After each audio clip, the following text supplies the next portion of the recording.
There's a couple of good reasons why horror and VR go hand in glove. The likes of Friday the 13th, zombie flesh eaters, Hellraiser, and of course the Evil Dead saga have long established a tale of the occult, monsters and undead coming back to get you. But before now, the limits have been kept in the realms of 2D. Well, aside Friday the 13th 3 at the cinema, but hockey masks aside, in movies or gaming we have always been in a single flat plane or of a significantly reduced quality in VR than the 2D game. But with the advent of PSVR2, Capcom unleashed the full REVillage experience upon us in virtual reality, and the results are terrifyingly good.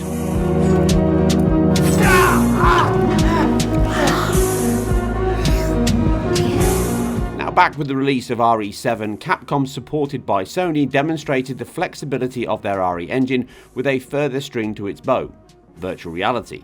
Now, the aim was to bring the full 2D game into this new world, offering a new dimension over the flat format the series has been in since its origins on the Saturn and PlayStation 1, something they succeeded with, but it was not without its compromises on how they pulled that off. As I covered in detail back then, across the PlayStation 4, the Pro, the shift from 2D to 3D made some big cuts to the game's visual quality, screen-spaced effects, volumetrics, animation, textures, lighting, shader quality, and of course resolution. The engine deployed its own version of foveated rendering, which it used very aggressively on the PlayStation 4 and much less so on the Pro. Again, all covered back in my 2017 video, which ran within 2 squares that extended out across the sides and top of the screen. Now, the team altered the game well to suit the PSVR headset and control scheme, using head tracking for aiming, look where you shoot effectively. The DualShock 4 is used for all controls, leaving a control scheme that was close to the flat game, but with minor but useful enhancements to improve the VR experience.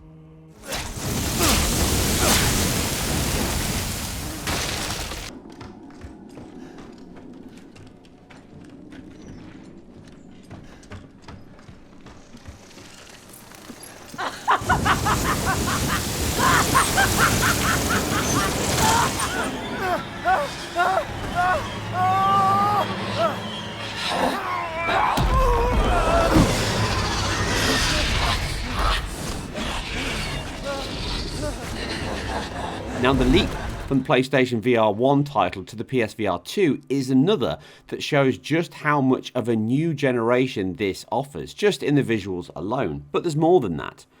Where before the cutbacks were obvious, even without side-by-sides, here though the reductions are very small and in many areas are absolutely identical to the standard PlayStation 5 game, albeit the non-ray trace mode, which is not what you're actually seeing here, as I am using the ray tracing mode as a best case scenario comparison, best to best.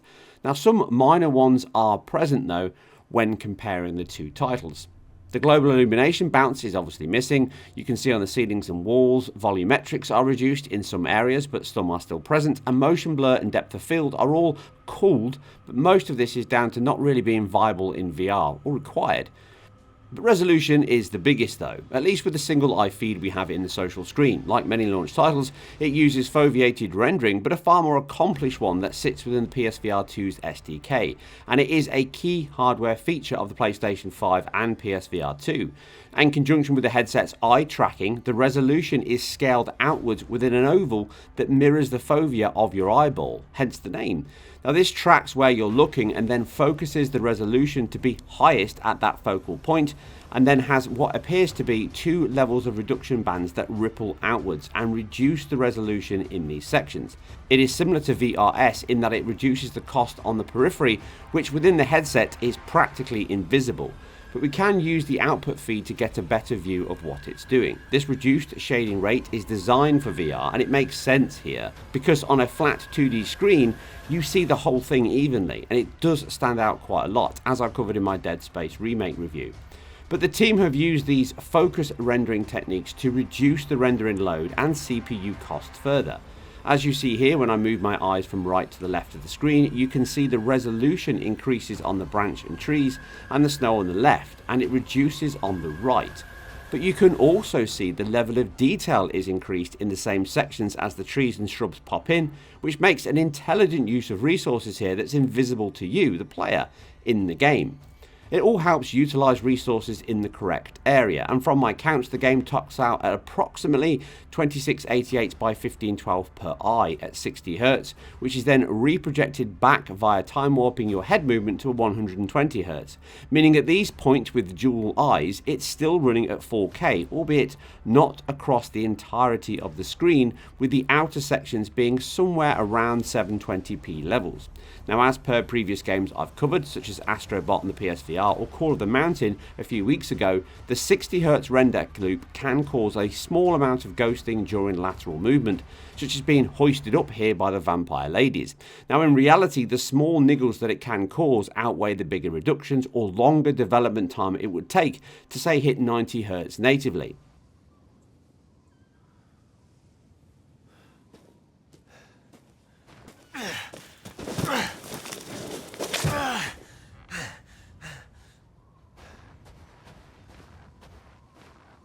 Now, it's not all cutbacks though. As mentioned for VR, the PlayStation 5 must render dual views, slightly offset, which puts extra demands over a single render of a flat screen. On top of this, the field of view is at least doubled in VR per eye, giving you a much wider perspective both in and out of the headset compared to the 2D game, which aids gameplay, visibility and reduces sickness, and it improves scale, as this shot here clearly shows just how big Lady Dimitrescu is, as her head is gigantic in comparison to your in-game hand. Hello, lover. This results in a game that generally looks, moves and plays exactly like the 2D version, even compared to the ray trace version here, showing that in side-by-sides, the virtual reality version can even improve on that with better field of view. But character models, shadow casting light sources, animation, bloom textures are all practically identical in both modes, and it is another high bar for these launch few weeks of PSVR2 titles. The final piece in the pixel puzzle is that OLED HDR screen, which improves on the 2D game's contrast levels, giving much deeper blacks and brighter brights. Walking out of a darkened castle tunnel into the white snow can actually be blinding, causing you to squint a little, just like real life. Light bulbs have a light bloom that can be enough to feel like it burns into your retinas as per a real bulb, and my advice is to drop the brightness on your headset as low as you can take it here to really emphasize the light and dark, as it only adds to the incredible visual quality on offer here, and you can thank me on that one later. Take it! Take it!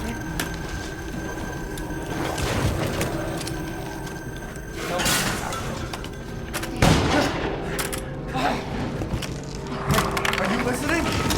Hey!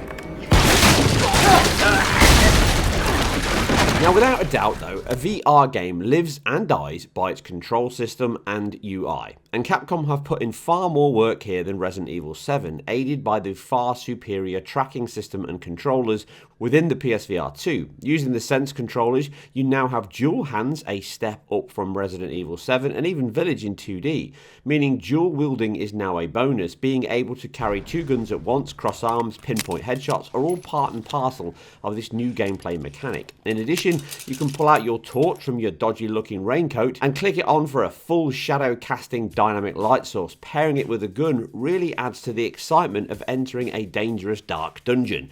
The shadows that cast around as you move, aim whilst holding the torch under the gun is all part of the impressive quality and immersion it offers. You can still just let go and it will revert to the base game as it becomes a miner's torch on your head.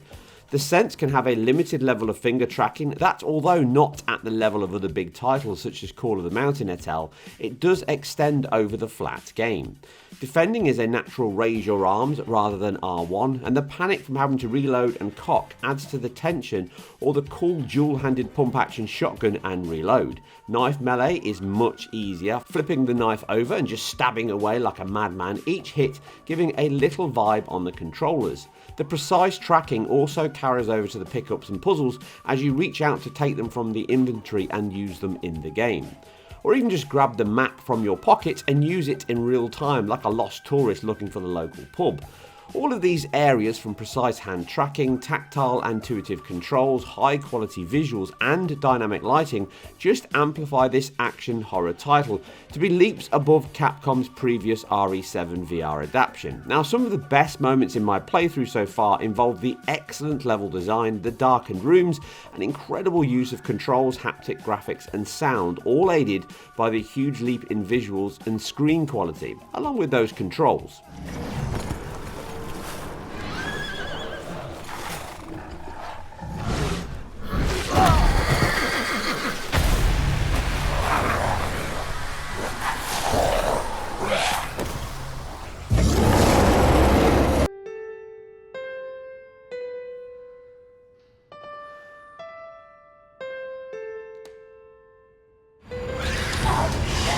Don't be shy!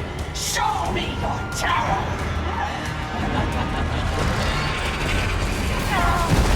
Time to die!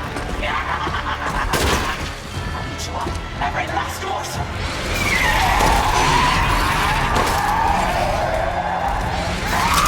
Now, one hurdle virtual reality needs to overcome to gain a bigger foothold is the ease of access and simplicity. Now, as I covered in my PSVR2 review, this is one of the leading aspects of PSVR2. Now, compared to PSVR1 and PC at least, the excessive connections, cables and access of PSVR1 and the cumbersome nature of Steam VR and or the Oculus app, then you can be a bit of a chore at times to get into the game itself from the main menu.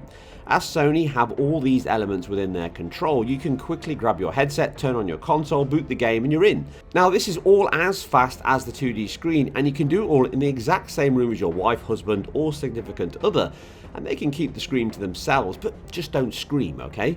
Now, the VR mode is as fast to load, play and enjoy as the base game, only enhanced in all the areas that VR and the Sense controllers offer. Along with the 3D audio and haptics, the tutorial is excellent and highlights how well this new headset, the Sense controllers and software all work in tandem to offer more than just great graphics.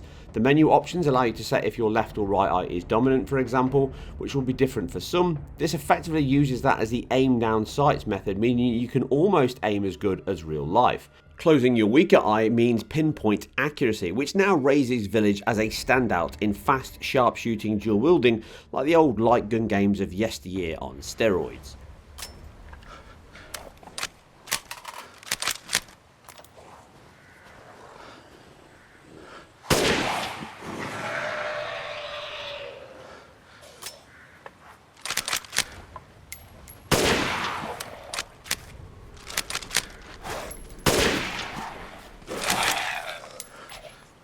Taken in conjunction with the physical item control, the reloads, the melee, the UI, and even item use and pickup, for example, you can smash vases or crates with just your hand or gun, which you can't do in the 2D version.